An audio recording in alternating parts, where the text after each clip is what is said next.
Oi gente, aqui é a Bianca do Entre Palavras e hoje eu trago um vlog de leitura, mas vai ser um vlog que vai ser meio conturbado. Antes de começar o vídeo já vai deixando o seu like, se inscrever aqui no canal e ative o sininho das notificações.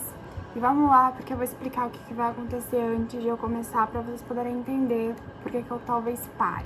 Quem não sabe, eu tenho um projeto aqui que eu basicamente leio um livro de Trono de Vidro por mês. E a gente tá em janeiro ainda, tá? E eu já li o livro de Trono de Vidro, que no caso é Coroa da Meia-Noite. E aí eu estou com o terceiro livro aqui nas minhas mãos. Só que o que aconteceu? Eu tô esperando uma encomenda da Amazon, que tá bastante atrasada, na verdade. Essa encomenda era pra ter chego... Eu comprei na quarta, eu sou Prime, então basicamente era pra ter chego entre, tipo, ontem e hoje, só que não chegou nem ontem, nem hoje. E aí eu iria começar a ler outro livro. Só que não chegou. E aí eu preciso ler alguma coisa, porque já faz uma semana que eu não leio nada. E além disso, eu tenho esses 2 dias ainda do mês de janeiro e eu queria aproveitar para poder adiantar alguma leitura longa para mim poder em fevereiro condensar. Porque basicamente em fevereiro eu tenho aula, né? Então, problema. Assim, eu vou começar então a ler Herdeira do Fogo, que é o terceiro livro do Trono de Vidro. Um livro que é longo, tá? Ele tem 508 páginas, se eu não me engano. E o que vai acontecer? Eu vou começar então a ler ele, eu vou ter tirado o plástico. Eu vou começar a ler ele, vou começar a vlogar também. Só que a questão é, talvez chegue outra encomenda. E se chegar antes de eu terminar esse livro, que provavelmente vai acontecer, eu talvez pare de ler esse aqui pra ler um que tá na minha encomenda que é muito grande, tipo, ao extremo. O que aconteceu no último livro, né? Pra quem não sabe, eu vou deixar um aqui nos cards pra vocês verem sobre a questão do vídeo que eu fiz sobre Coroa da Meia-Noite. Tem muita pouca estrela pra ele, se eu não me engano, eu dei 3 estrelas pra ele, porque pra mim foi uma continuação bem lenta e, enfim, foi difícil de ler. Então, o que aconteceu? No final de Coroa da Meia-Noite, avisando que se você não leu o primeiro ou o segundo livro, eu recomendo que você não assista esse vídeo, porque vai ter spoiler dos outros vídeos. Basicamente, o que aconteceu foi que a Celina, ela foi mandada pra Wendling. A gente já descobre uma porrada de coisas sobre a Celina, sobre o passado da Celina. Então a gente descobre que a Celina é a princesa, né, a Aylin Galácticos, acho que assim que se fala. Ela foi mandada para Wendling para poder, a mandado do Chaol, né, com a ideia do Chaol, para ela poder matar os inimigos dela, lá do rei, na verdade. Tava com um monte de treta em questão do Dorian, porque o Dorian tava tentando entender os poderes dele, né? Então espero que esse livro aborde aqui mais os poderes do Dorian. Uns arcos também meio abertos sobre a questão do Chaol e da Celina, que eu não sei como que os dois ficaram. Então, de como que o Chaol vai ficar com a ida pra Celina pra Wendling. Então tem muita coisa, muita coisa em aberto aqui pra poder ser resolvido do livro anterior. Eu vou dando atualizações assim aqui pra vocês de 100 em 100 páginas. Não sei em quanto tempo que eu vou terminar esse vlog, nem quanto tempo que eu vou ler esse livro, mas pelo menos eu vou começar e aos pouquinhos a gente vai indo e é isso que importa, né? A edição, ele é azul, a edição, graças a Deus, porque azul é uma cor que eu amo de paixão. Dentro é a mesma coisa. Então nós temos o mapa, nós temos a diagramação, que é uma diagramação padrãozinha. Expectativas altíssimas, né? Acho que deu pra perceber isso, que as expectativas estão bem altas. Oiê! Bom, hoje é o segundo dia de leitura. De ontem pra hoje eu li 125 páginas. E, gente, vamos começar então, porque tem muita coisa que aconteceu nas 125 páginas. Primeiramente, queria falar que, graças ao bom Deus, a história tá bem mais acelerada que Coroa da Meia-Noite. Coroa da Meia-Noite estava uma história no começo do livro muito lenta, e agora em Herdeira do Fogo as coisas estão acontecendo desde o início. Celina, ela tá em Wendling, então os personagens na verdade estão bem espalhados. Então a Celina tá em Wendling, Chaol e o Dorian ficaram na Fenda do Forte, mas pelo que eu tô vendo, Chaol vai sair da Fenda do Forte por conta do acordo que ele fez com o pai dele, né, da Celina ser mandada pra Wendling, ele ia voltar pra Arielle com o pai. E assim, apareceu uma porrada de personagem. Nós temos, então, primeiramente, que a Celina, enquanto tá indo pra Wendling, ela tá tentando achar a Mavi. Então, a Mavi já era uma personagem que foi apresentada pra gente no segundo livro, mas ela tá aparecendo mais aqui nesse segundo livro, no terceiro livro, né? Então, ela apareceu realmente, a gente teve as falas dela. Nós temos o Rowan, que eu já peguei spoiler, né, de quem que é ele, qual que é o papel dele na história, mas por enquanto que não tem, eu vou ignorar um spoiler e é isso, vou tentar ignorar esse spoiler, seguir a vida. E nós temos o Rowan, que é um príncipe que, se eu não me engano, é primo muito longe da Ailyn. Eu vou falar Ailyn, mas é a Celina. Então, é um príncipe muito longe da Ailyn. E tem alguma coisa com a rainha, se eu não me engano, algum laço com a rainha, por isso que ele tá com a rainha. Bem, uma tal de Menon. Eu não sei se pronuncia assim os nomes, mas eu pronuncio do meu jeito, então é isso. Nós temos aquela mocinha chamada Menon, que é uma bruxa de um clã bico de ferro, bico negro de ferro, alguma coisa desse tipo. É uma personagem nova também, que a gente não tinha antes. Nós temos também uma personagem que eu acho que vai ser parceiro romântico do Dorian, se Deus quiser, que é Skolka. Gente, não sei o nome da menina, mas é um dos nomes aí. Enfim, ao longo do livro eu vou começar a pronunciar direito os nomes. Além disso, nós temos também o tal de Aedion, que é um primo também da Celina. É tudo primo, né, galera? Nunca vi tanto primo assim na minha vida. Que é primo também da Celina, mas da Ailyn, na verdade, né? Mas a questão é que ele não sabe que a Ailyn é campeã do rei. E agora, o personagem que eu mais gostei dessa leva de personagens novos é o Rowan. Achei que ele é legal até. Os outros personagens eu achei, esse livro tá sendo contado em várias perspectivas, então nós temos vários arcos. Comparando com o segundo livro, que nós tínhamos, por exemplo, somente o arco da Celina e alguns arcos separados, né? No segundo livro a gente teve o arco do Dorian e do Chaol. Mas nesse livro nós temos o arco do Chaol, nós temos o arco do Dorian, nós temos o arco da empregada, que é a Skolka, a Ailyn, Menon, e tipo assim, tá sendo contada por capítulo. Então, um capítulo é da Celina, aí depois vem outro capítulo que é o arco do Dorian, com essa menina, né, que é empregada. Aí daqui a pouco vem curandeira, na verdade, ela não é empregada. E depois vem outro arco com a questão da Menon. O arco que tá mais me chamando a atenção no momento é o arco do Dorian, com a curandeira. E que eu iria parar, provavelmente, de ler quando os meus livros novos chegassem. Mas a questão é que os meus livros chegaram e eu não vou parar de ler, porque tá sendo bem legal e eu tô gostando bastante. Então, assim, por enquanto, não pararei de ler. Vamos ver conforme vai indo a leitura. Mas eu tô aqui da leitura, então falta bastante ainda, né? E eu tô gostando bastante. Tá acontecendo bastante coisa, a gente tá vendo várias criaturas. Agora sim é um livro de magia, de fantasia, né? E vamos ver, galera, não sei, mas nós temos vários arcos, e tá mais me prendendo a do Dorian e da Ailyn com o Rowan. Vamos ver o que vai acontecer. Mas assim, de história, o que tá acontecendo é que a Mavi, a Celina, né, a Ailyn, ela simplesmente foi até a Mavi pra poder perguntar sobre as chaves de Ward. E a Mavi falou, tá bom, se você quer saber sobre a chave de Ward, você tem que merecer. Então você vai ficar aqui, o Rowan vai te treinar e aí depois você vai pra minha cidade e você vai fazer as perguntas lá pra mim. Só que pra isso você tem que ser aprovado aqui pra poder ir pra lá. E eu fiquei tipo, já peguei ódio pela Mavi já. Então assim, o arco principal, pelo que eu entendi, é isso. Vamos ver conforme o livro vai indo. Então, o legal é que se passaram 2 dias. 2 dias não, né? Ontem eu não dei atualização pra vocês, né? Pois é, so sorry. Mas ontem eu tive aula até tarde e tal. E aí à noite eu tava horrível pra poder ficar gravando, então decidi não gravar. Mas não quer dizer que eu não li. Eu li, estou na página 245. E gostaria de falar que tá acontecendo algumas coisas. Depois eu comento na próxima revisão, porque agora os arcos ainda não foram encerrados. Estão acontecendo coisas que talvez eu não esteja aprovando. E tem uns arcos que são melhores que os outros. E isso tá me deixando muito pistola, porque tem arcos que são bons, só que a autora vai lá, pula pro outro. Então assim, tá me deixando muito estressada.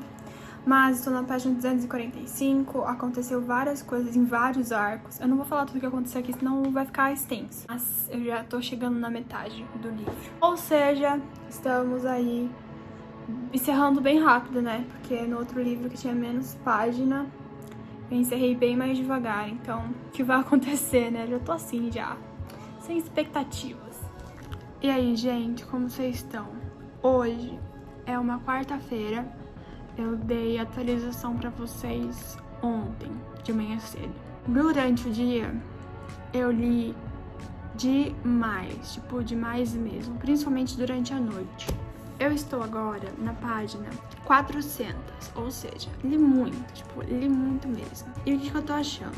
A autora, ela desenvolveu muitos arcos, então, definitivamente agora nós temos a parte 1 e parte 2.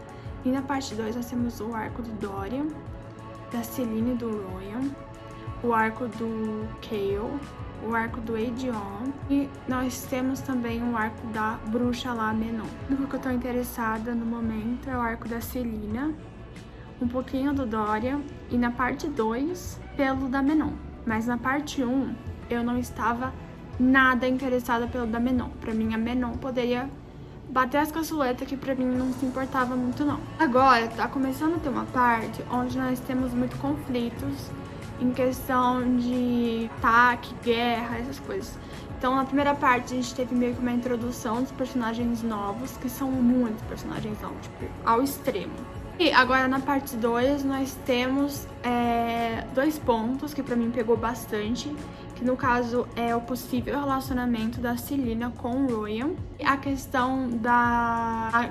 uma guerra, não uma guerra, eu acho que isso vai desencadear uma guerra, mas que o rei de Adarlan, no caso, é um FDP. De Adarlan, ele mandou monstros para Wendling. Ele fez outras coisas também lá, que só Deus na causa, mas a principal é que ele mandou monstros para Wendling. Celina tá em Wendling. Então meio que ele mandou esses monstros que ele tava treinando, meio que os planos dele estão sendo revelados, né? O que ele tá fazendo com as chaves. Mandou esses monstros então pra Wendling. Aí a Celina, então, ela tá tendo que lidar, né, com esses monstros. Ou seja, o pau está comendo. Achando, tô gostando. Falta 108 páginas, eu acho que eu termino amanhã. Gostando, mas ao mesmo tempo tô estranhando, porque é um ritmo que não aconteceu nos últimos livros. Então eu tô no céu, galera. Sarah J. Maas acertou em cheio dessa vez em ter escrito Herdeira de Fogo. Graças a Deus, porque são mais 6 livros que eu tenho que ler, basicamente, porque tem um spin-off. 5 livros que eu tenho que ler. Eu parei pra pensar e eu cheguei a uma conclusão que talvez eu tenha lido esse livro rápido demais. Mas aí eu cheguei a uma conclusão maior ainda quando eu parei mais pra pensar que eu não li esse livro em pouco tempo. Então, hoje é uma quinta-feira e eu terminei de manhã cedo o livrinho, né? Trono de Vidro, Herdeira do Fogo. E assim, para um livro de 500 páginas, eu realmente li aceitavelmente bem. Trono de Vidro e a Herdeira do Fogo foi um livro que eu li em 5 dias. Ele tem exatamente 500 páginas, 508 páginas, então eu li 100 páginas por dia, o que foi maravilhoso, porque minhas aulas começaram, então eu só podia ler nos intervalos das aulas ou à tarde, nessa primeira semana, porque eu não tinha muita coisa pra fazer. Esse livrinho aqui, o terceiro livro da saga, então, ele vai se passar algum tempinho depois que a Celina chega em Wendling. Então, no final de Coral da Meia-Noite, nós temos a grande explosão, né, a grande revelação que a Celina, na verdade, é a Aylin, e pra deixar bem claro que eu vou chamar a Celina durante esse vídeo inteiro. Essa parte agora é do vídeo de Aylin. Então, quando eu tô me referindo a Celina, é a Aylin, e a Aylin é a Celina, dá na mesma, e é isso aí. Então, a Celina, ela é mandada para o Wendling com o objetivo de matar, né, o príncipe e matar quem está assumindo o trono de Wendling, a mandato do Cal. Sendo assim, gente, primeiramente que nós temos, desde o começo desse livro aqui, uma separação de personagens. Então, os personagens do segundo livro, que a gente viu no segundo livro, eles estão meio que separados. Então, a Celina tá em outra cidade, O Cale e o Dorian continuam no castelo, mas a Celina, que é a personagem principal, ela está em outra cidade. Ao mesmo tempo, gente, a autora traz tantas novas personagens que eu fiquei, assim, bem confusa na primeira parte do livro. Nesse livro aqui nós temos duas partes. A primeira, se eu não me engano, se chama Herdeira das Cinzas e a segunda parte se chama Herdeira do Fogo, que é o nome do livro. Primeiramente, nós vamos ter o arco, então, da Celina. Então, a Celina está em Wendlyn e nós vamos ter um personagem novo. Na verdade, vários personagens, mas um dos principais é o Royan. Eu não sei se pronuncia o nome assim, mas eu vou pronunciar, caso não pronuncie, perdão. Mas eu acho que é assim, porque o tradutor tá falando que é assim. Então, a Celina, então, vai estar com o Royan. O Royan, ele é um príncipe, e esse príncipe, ele está condenado, na verdade, a ter laços com a Mavi. A gente já teve umas pitadas do que é a Mavi, quem que é a Mavi, no segundo livro, onde nós temos ela falando sobre as marcas de Wendlyn, as marcas de Ward, na verdade, não é as marcas de Wendlyn. Ela tá em Wendlyn, mas ela vai descobrir as marcas de Wendlyn. De War, misericórdia, eu vou ter uma confusão com o nome nesse livro, tô até vendo. Então, o arco da Celina está em Wendlyn e ela conhece o Royan, e o Royan vai levar ela até a Mavi. A Mavi é a rainha, basicamente, dessa terra, onde a Aylin, no caso, né, deveria estar sentada, ou seja, ela deveria ser rainha no lugar da Mavi, mas a gente vai descobrir isso no final do livro, porque, enfim, qual que é o rolê desse negócio. Ao chegar na Mavi, basicamente a Mavi fala pra ela que se ela quiser descobrir mais sobre a chave de Ward, ela, né, a Mavi vai falar pra Aylin somente se a Aylin for meio que merecer estar em a Doriel, se eu não me engano é o nome da cidade, que é onde a Mavi fica. Então ela fala, ó, eu até falo pra você o que são essas marcas e ainda mais o que são as chaves, o que eu sei sobre as chaves, mas pra isso você vai ter que ficar numa fortaleza minha. O Royan vai te treinar e assim que você for meio que digna disso, você vai pra onde eu tô e você faz as perguntas pra mim e eu respondo. E assim, a Aylin, gente, ela não tem muito, né, o que recusar. Então ela fica com o Royan. Ela é treinada pelo Royan e o arco da Aylin nesse livro foi pra mim muito mais interessante que no segundo livro. Aqui nós temos ela realmente se conhecendo. Graças a Deus, os poderes dela ficaram bem mais claros aqui. Lá no segundo livro, os poderes dela pra mim tava bem jogado, mas aqui ficaram bem mais claros. E nós temos então vários personagens novos nesse arco. Nós temos o Royan, que pelo que eu entendi vai aparecer nos outros livros.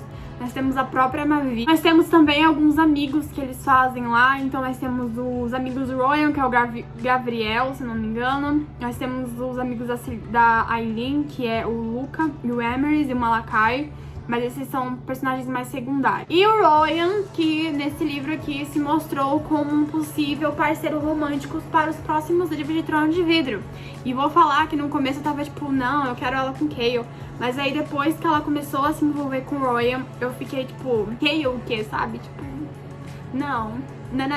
Além de a gente conhecer quem que é o Royan de verdade, o porquê que ele tem esses laços com a rainha e o porquê que ele tá lá sozinho, entendeu? Ele tem mais de 500 anos. Porque ele é um férico. Só pra falar, esse rolê todo acontece com pessoas féricas, tá?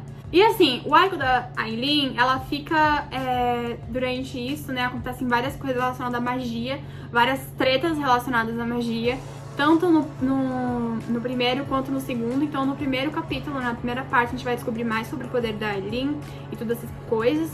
E no segundo nós vamos conhecer muito sobre o que aconteceu no passado da Aylin e o que a Mavi tem a ver, e é isso aí. Nós também, ao mesmo tempo, temos o arco do Dorian. O arco do Dorian eu achei mal construído. Apesar de ser um dos arcos que eu gostei bastante, porque tem um pouco de romance, eu achei um arco bem mal construído. No segundo livro nós temos a descoberta, né, que o Dorian, ele tem poderes. Só que assim, os poderes do Dorian ficaram bem claros pra mim, o que é aqui nesse livro, graças a Deus, entendeu? Ficaram bem claros o que é esse livro. Acho que eu falei bem já umas 50 mil vezes, mas vou continuar falando. E assim, então ficou claro quais são os poderes dele, mas a autora enfiou um romance. E quando eu falo que ela enfiou um romance, é tipo assim, ele parou de trabalhar os poderes dele pra poder todos os episódios do Dorian estarem ligados ao romance. Então, assim, nós vamos ter uma personagem nova, que é a tal da Sorcha, e ele vai ter, então, esse romance com ela, só que ela é uma curandeira. Então, assim, já sabem que vai dar ruim. A questão aqui é que no primeiro capítulo nós temos muito romance na dele, né? E aí na segunda parte nós temos a questão de ele descobrindo que o Chaol e a Aileen mentiram pra ele, quem que a Aileen realmente é, né? Nós vamos ter essa descoberta. Acontece uma coisa aí com a Sorcha, que pra mim não é que não fez diferença, porque com dó dele. Mas, sabe, eu acho que vai ter outra pessoa melhor pra ele do que a Sorcha. Enfim, eu falei no último vídeo que eu queria que ele encontrasse alguém, né? E agora eu tô feliz porque isso aconteceu, que a menina foi livrada disso. Mas tudo bem, né?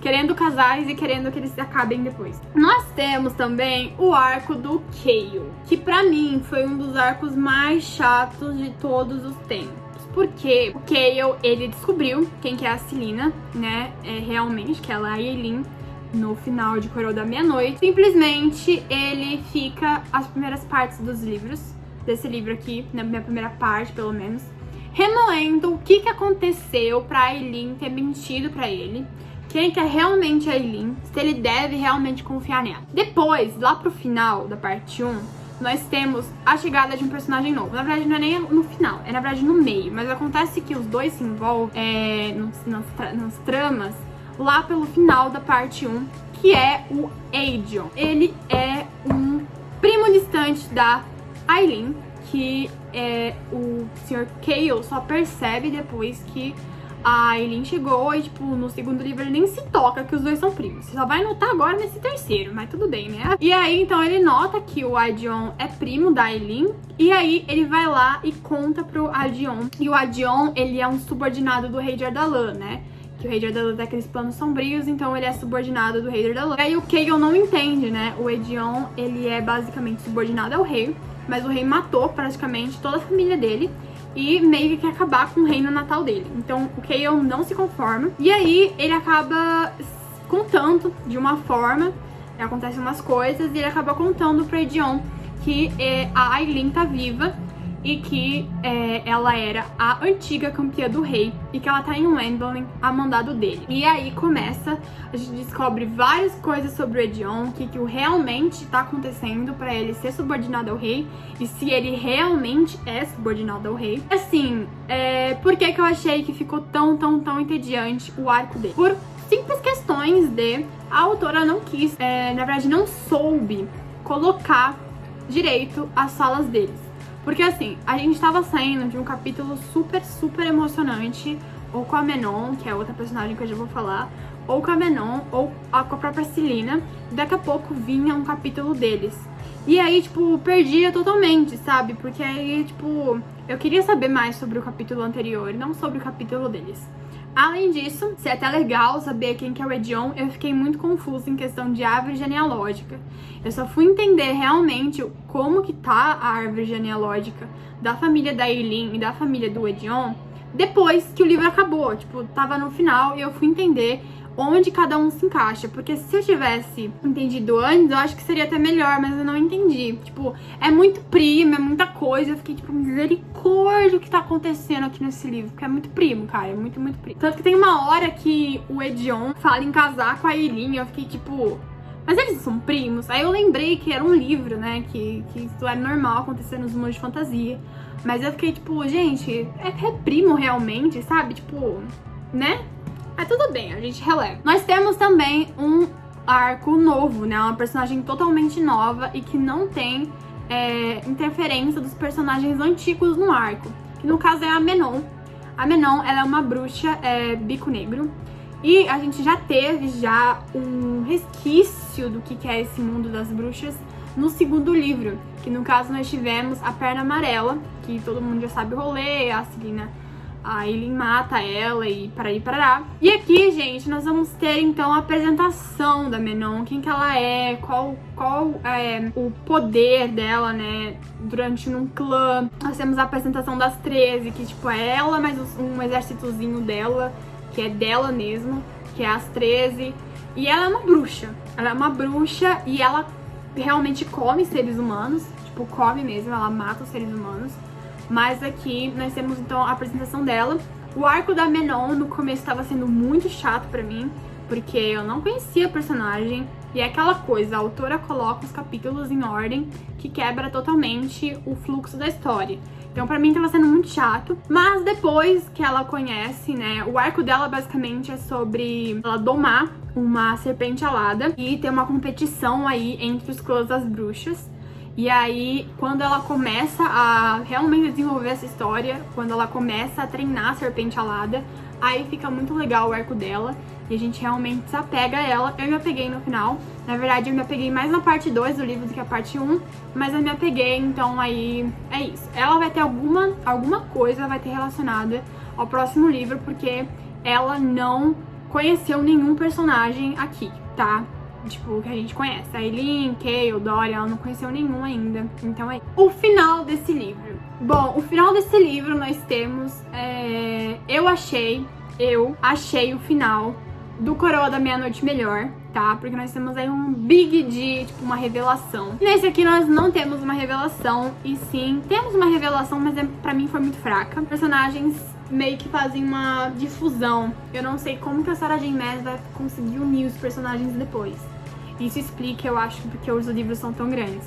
Mas assim, os personagens se separaram totalmente. Acontece uma coisa lá, a Celina vai voltar para a Darlan. Ela tava Wendling, mas aconteceu muita coisa. Ela vai voltar para a Darlan para poder buscar algumas informações. E o que acontece? O Dorian, ele simplesmente aprisionado pelo pai.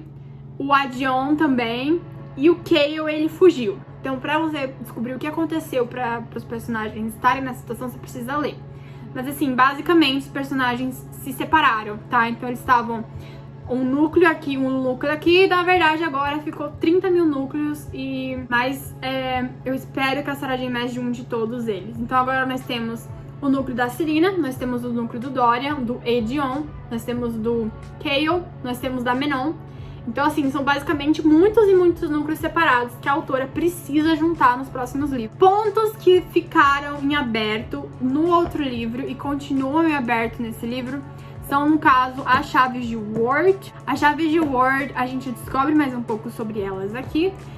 Então, a gente sabia que eram chaves e que se você tivesse todas as 3, você podia abrir portais para o submundo e assim soltar demônios. Mas a questão disso aqui é que agora nós sabemos, pelo menos, qual é o formato de uma das chaves, o que é uma das chaves. E por isso que a Eileen estará voltando para Ardalan para poder recuperar essa chave. Mas a gente já sabe que chave que é essa, qual que é o relacionamento da Eileen com essa chave. Então ela vai tentar recuperar essa chave. Queria ter, ficar sabendo mais, né?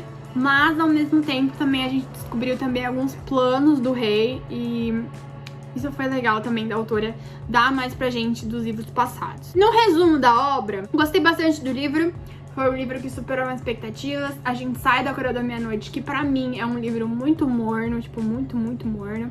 E a gente entra no Herdeira de Fogo a 360 por hora, entendeu? Novos personagens, novos núcleos, novos arcos. O final, pra mim, não surpreendeu muito, mas se você tá saindo agora de Coroa de Meia-Noite e pegar esse aqui direto pra ler, provavelmente você vai adorar ele e vai amar ele. Por isso, eu dei 4 estrelas, tá? Eu achei que foi um livro bom. Foi um livro que agora sim eu tô animada pra ler Trono de Vidro. Agora sim eu tô animada pra ir pro próximo. O próximo livro vai ser um livro longo. Já vi que tem 600 e pouquinhas páginas. Mas se continuar assim, tá perfeito, tá maravilhoso. E temos um novo casal shippado por minha pessoa, que é o Royan com a Eileen. Royaleen. Eu não sei se eles chamam assim o chip do casal. Espero que sim. Mas é Royaleen pra mim. Então é isso, gente. Espero que vocês tenham gostado do vídeo. Novamente, essa é a minha opinião, exclusivamente minha opinião. Se você discorda da minha opinião sobre alguma coisa que eu falei aqui, temos que respeitar as opiniões, assim como eu respeito a de vocês, assim como vocês me respeitam. E é isso. Espero que vocês tenham gostado do vlog de leitura de Trono de Vidro. E até o próximo vídeo ou até o próximo vlog de Trono de Vidro.